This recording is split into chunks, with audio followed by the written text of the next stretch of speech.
ఒక్కసారి కొమ్మూరి గోల్డ్ కి కాల్ చేయండి. తాకట్లో ఉన్న మీ బంగారాన్ని విడిపించి మార్కెట్ ప్రైస్ కి వాళ్ళు కొనుక్కుని మిగతా డబ్బులు మీకు ఇచ్చేస్తారు. ఆంధ్రప్రదేశ్ రాజకీయాల్లోని ఒక సంచలన అధ్యాయానికైతే తెరపడింది. కాపు ఉద్యమానికి ముఖ చిత్రంగా నిలిచిన మాజీ మంత్రి ముద్రగడ పద్మనాభం గారు ఇక లేరు అనే విషయాన్ని ఆయన అభిమానులు కావచ్చు, అనుచరులు కావచ్చు, కుటుంబ సభ్యులు కావచ్చు, ఎవరు కూడా ఈ విషయాన్ని జీర్ణించుకోలేకపోతున్నారు. అయితే ఆయన ఇంటి దగ్గర కెర్లంపూడి దగ్గర ఇప్పుడు ఉద్రిక్త పరిస్థితులు అయితే కొనసాగుతున్నాయి. ఆయన కుమార్తె క్రాంతి వచ్చిన వేళ ఉద్రిక్త పరిస్థితులు అయితే నెలకొన్నాయి. ఎందుకంటే ఆయన ముందుగానే చెప్పినట్లుగా తెలుస్తోంది, నేను ఒకవేళ చనిపోయినా కూడా ఆయన కొన్ని రోజుల నుంచి కూడా తీవ్ర అనారోగ్యంతో బాధపడుతూ నిన్న హైదరాబాద్ ఒక ప్రైవేట్ ఆసుపత్రిలో తుది శ్వాస విడిచినట్టుగా వైద్యులు కూడా నిర్ధారించారు. అయితే ఆయన ముందుగానే కొన్ని విషయాలను అనుచరులతో కావచ్చు, కుటుంబ సభ్యులతో కావచ్చు ఆయన వివరించినట్లుగా అయితే తెలుస్తోంది. ఈ నేపథ్యంలోనే నా కూతుర్ని ఖచ్చితంగా నా శవం దగ్గరికి రానియకూడదు, నేను చనిపోయాక కూడా నా ఆత్మకు శాంతి ఉండదు, ఆఖరి చూపు అనేది కూడా ఆమెకు ఉండొద్దు అనే విధంగా ఆయన ముందుగానే చెప్పినట్లుగా తెలుస్తోంది. సో ఈ నేపథ్యంలోనే ఉదయం 7:55 క్రాంతి పత్తిపాడు నుంచి క్రాంతి గారు కెర్లంపూడి వస్తున్నారు. సో మార్గం మధ్యలోనే పోలీసులు ఆవిడ వాహనాన్ని అడ్డుకున్నట్టుగా మనకు తెలుస్తోంది. ఆవిడ రాకతో ఒక్కసారిగా అక్కడ హై టెన్షన్ వాతావరణం అయితే నెలకొంది. సో ససేమిరా ఒప్పుకోలేదు ఎవ్వరూ కూడా, ఇటు అనుచరులు కావచ్చు, కుటుంబ సభ్యులు కావచ్చు, ఎవరు కూడా క్రాంతిని ముద్రగడని చూడటానికి, అంటే ఆఖరి చూపు కూడా నోచుకోకూడదు అన్న ఒక ఉద్దేశంతో, ఆయన ముందుగానే చెప్పిన ఒక ఉద్దేశంతోనే ఎవరు కూడా అక్కడికి అనుమతించలేదు. కానీ ఆవిడ ఫైట్ చేస్తూనే ఉన్నారు, నా తండ్రి అని చెప్పేసి. సో దానికి సంబంధించిన విజువల్ గురించి మనం ఫస్ట్ మాట్లాడుకుందాము.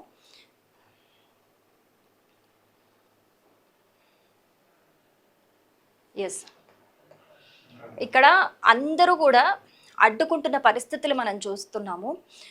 ఇక్కడ గిరిగారు కూడా ఉన్నారు, ఆవిడ సోదరులు. సో వాళ్ళు పట్టుకొని ఏడుస్తున్న సిచ్యువేషన్ మనకు కనిపిస్తుంది. కానీ ఇక్కడ పోలీసులు అందరూ కూడా ఆవిడ్ని పట్టుకొని ఆపుతున్న సిచ్యువేషన్ అయితే మనకి ఇక్కడ క్లియర్గా ఈ విజువల్లో అయితే కనిపిస్తుంది. అందరూ కూడా అడ్డు చెబుతూనే ఉన్నారు. ఆవిడ అగ్రెసివ్ అవుతూ ఏడుస్తూ సమాధానం కూడా చెబుతున్న సిచ్యువేషన్ మనకు కనిపిస్తుంది. సో ఇక్కడ మనం మాట్లాడుకోవాల్సింది ఏంటంటే, ఓకే, ముద్రగడ పద్మనాభం గారు ముందే చెప్పారు ఆవిడ అంటే కూతుర్ని రానికూడదు, అసలు ఆఖరి చూపు కూడా ఉండకూడదు, అసలు నా దగ్గర చనిపోయాక కూడా నా దగ్గరికి రానివ్వద్దు, నా ఆత్మకు శాంతి ఉండదని. కానీ ఏదైనా సరే, అంటే రాజకీయంగా చూసుకుంటే గనక తండ్రిని గౌరవించలేదు, తండ్రితో విభేదించి బయటికి వచ్చేసింది, తండ్రి నినాదాలని సపోర్ట్ చేయలేదు. సరే అదంతా మనం మాట్లాడుకుంటే, ఇంకొక సైడ్ ఫ్యామిలీ అంటే నిజంగా అదొక విడదీయలేని బంధం. రాజకీయం అనేది పర్మనెంట్ ఉన్నా లేకున్నా, ఈరోజు ఒక పార్టీలో ఉంటాం, రేపు ఒక పార్టీలో ఉంటాం, ఈరోజు ఒకటి మాట్లాడతాం, రేపు ఇంకొకటి మాట్లాడతాం. అది అవసరాన్ని బట్టి కావచ్చు, సిచ్యువేషన్ని బట్టి కావచ్చు, ఏదైనా మారుతుందేమో. కానీ కుటుంబ బంధం అనేది మనకి ఎప్పటికీ వాళ్ళు దూరంగా ఉన్నా దగ్గరగా ఉన్నా ఖచ్చితంగా ఆ బంధం అనేది ఉంటుంది. సో నేను చెప్తుంది ఏంటి అంటే, ఆ బంధంతోనే ఆవిడ తండ్రి కడసారి చూపు కోసం ఒక ఆవేదనతోని, బరువెక్కిన హృదయంతోని ఆవిడ అర్జిస్తూ కూడా అక్కడ ఉన్న వాళ్ళని వేడుకుంటుంది కూడా. జస్ట్ నన్ను ఒక ఊర్లో ఒక మూలకైనా ఉండనివ్వండి అని చెప్పి ఆవిడ వేడుకుంటున్నా కూడా పోలీసులు రిటర్న్లో రిక్వెస్ట్ చేస్తున్నారు, సిచ్యువేషన్ అర్థం చేసుకోండి మేడం, ఇక్కడి నుంచి వెళ్ళిపోండి అని చెప్పేసి. సో 7:55కి ఆవిడని లోపలికి వెళ్తే జస్ట్ 8:05కి ఆవిడ బయటకు వచ్చేసింది. అంటే ఆఖరి చూపు కూడా సరిగా చూసుకొని లేదు. సో ఇప్పుడే ఇది రచ్చ అవుతుందని చెప్పుకోవచ్చు. దీని మీద కొంతమంది ఎంతైనా ఒకటే కుటుంబం కదా అని మాట్లాడుతూ ఉంటే, ఇంకొంతమంది మాత్రం బతికున్నప్పుడు ఎందుకు రాలేదు, బతికున్నప్పుడు హాస్పిటల్లో ఉన్నప్పుడే ఎందుకు రాలేదని చెప్పి కొంతమంది మాట్లాడుతున్నారు. సో ఈ సిచ్యువేషన్కి సంబంధించి కొంతమంది ముద్రగడ పద్మనాభం గారి అనుచరులు మాట్లాడుతున్నారు. అనుచరులు మాట్లాడినప్పుడు అంతకుముందు ప్రీవియస్గా ఒకసారి హాస్పిటల్కి ఆయనకి ఆరోగ్యం బాలేనప్పుడు వచ్చినప్పుడు ఆయన అసలు నిన్ను ఎవరు రమ్మన్నారు అని చెప్పేసి గదిరిచ్చి వెళ్ళిపోమన్నారు, ముందు కూడా అసలు నా ఆఖరి చూపుకు కూడా రానివ్వకూడదు, నేను నా ఆత్మ శాంతించదు అని చెప్పినట్లుగా వాళ్ళు చెప్తున్నారు. వాళ్ళు ఇంకేం చెప్తున్నారు అని అంటే, మరి బతుకున్నప్పుడు ఏం చేస్తుంది, కూతురు, అప్పుడు రావాలి కదా అని మాట్లాడుతున్నారు. కానీ ఏది ఏమైనా కూడా ఎంత మనం ఆలోచించుకున్నా, ఎంత పంతాలు పగలు ఏమున్నా సరే అల్టిమేట్గా లాస్ట్కి కూతురే కదా, కన్న కూతురే కదా. తనేం అక్కడ ఉండి కంప్లీట్గా అక్కడే ఉండిపోతాను అడగలేదు. జస్ట్ ఒక 2 నిమిషాల ఆఖరి చూపు అడిగింది. 2 నిమిషాల ఆఖరి చూపుకు కూడా ఆయన కడుపున పుట్టినందుకు నోచుకోలేదా తను?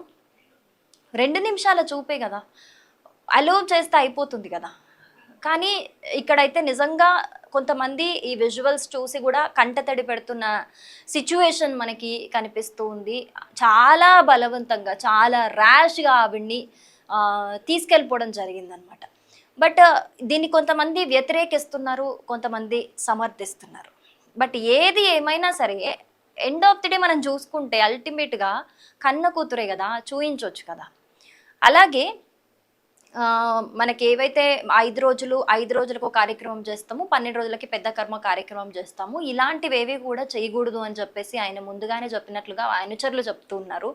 అలాగే ఆయనను కాల్చొద్దు, పూడ్చి పెట్టమని ఆయన చెప్పినట్లుగా చెప్తూ ఉన్నారు.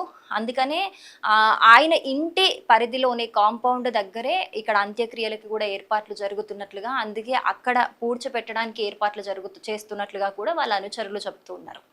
సో ఇంకొకటి, ఎప్పుడైనా సరే భర్త చనిపోతే భార్యకి ఒక ఘట్టం చేస్తూ ఉంటారు. అంటే బొట్టు చెరిపేయడం కావచ్చు, గాజులు తీసేయడం, ఇలాంటివి చేస్తూ ఉంటారు. సో అలాంటివి ఏవి కూడా చెయ్యకూడదు నా భార్యకి అని ముందుగానే ఆయన చెప్పినట్లుగా తెలుస్తుంది. సో ఈ నేపథ్యంలోనే అలాంటి కార్యక్రమం కూడా ఏది చేయట్లేదు అన్నట్లుగా మనకి తెలుస్తుంది. సో ఆయన అనుచరులు కూడా తీవ్ర స్థాయిలో మనస్తాపానికి గురవుతున్నారు. చాలా నిజంగా రోధిస్తున్నారని చెప్పాలి. ఎందుకంటే ఇన్ని రోజులు మేము మా వెనుక ఒక ధైర్యం ఉంది అనే నిజంగా ఒక ధైర్యంతోనే బతికాము, ఆయనే మా ధైర్యం అన్నట్లు బతికాము. రేపటి నుంచి మాకు ఆ ధైర్యం ఉండదు, మేము ఎలా బతకాలి అన్న విధంగా కూడా వాళ్ళు కూడా రోధిస్తున్న పరిస్థితి మనకు కనిపిస్తుంది. సో ఇటు డిప్యూటీ సీఎం పవన్ కళ్యాణ్ గారు కావచ్చు, ఏపీ సీఎం చంద్రబాబు నాయుడు గారు కావచ్చు, ఇద్దరు కూడా మాట్లాడుకొని అధికారికంగా అంత్యక్రియలు ఈ లాంఛనాలకి ఏర్పాట్లు కూడా చేయమన్నట్లుగా చెప్పినట్లుగా మనకు తెలుస్తుంది. సో ఇప్పుడే ఆల్రెడీ ఇక్కడ హై టెన్షన్ వాతావరణం మనకైతే క్లియర్గా కనిపిస్తుంది. సో మనము ఇంకొక విజువల్ కూడా చూసే ప్రయత్నం చేద్దాము.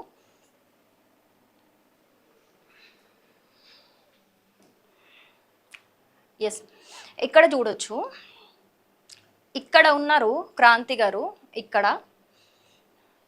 సో ఇక్కడి నుంచి కూడా చూడనీయట్లేదు, ఇక్కడ ఆయన బాడీ ఉంది, అందరూ కూడా అడ్డుకుంటున్నారు, కంప్లీట్గా అందరూ అడ్డుకుంటున్నారు. ఎవ్వరు కూడా, ఆవిడ ఆల్మోస్ట్ అడుక్కుంటోంది, బెగ్ చేస్తోంది, ప్లీజ్ చూయించండి, చూసుకొని వెళ్ళిపోతాను, నేను ఉంటానని కూడా చెప్పట్లేదు, చూసుకొని వెళ్ళిపోతానని చెప్పి ఆల్మోస్ట్ ఒక ఆడపిల్ల బెగ్ చేస్తోంది.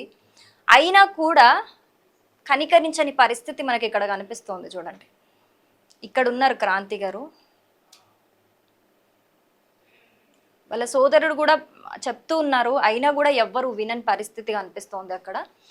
సో ఈ నేపథ్యంలోనే ఆల్రెడీ ఇప్పుడు ఒక హై టెన్షన్ వాతావరణం అయితే మనకి ఇక్కడ కనిపిస్తూ ఉంది.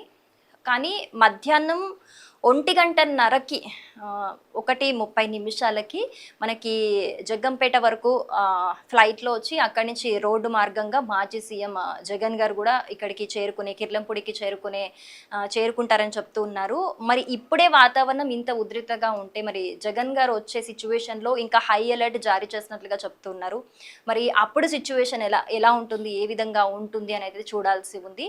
ఏది ఏమైనప్పటికీ కూడా ఈరోజు అంత్యక్రియలకి అధికారికంగా అంత్యక్రియలు జరపడానికి కూడా ఏర్పాట్లు చేయమని ఇటు డిప్యూటీ సీఎం పవన్ కళ్యాణ్ గారు, అలాగే ఏపీ సీఎం చంద్రబాబు నాయుడు గారు కూడా ఆదేశాలు ఇచ్చినట్లుగా అధికారులకి చెబుతూ ఉన్నారు.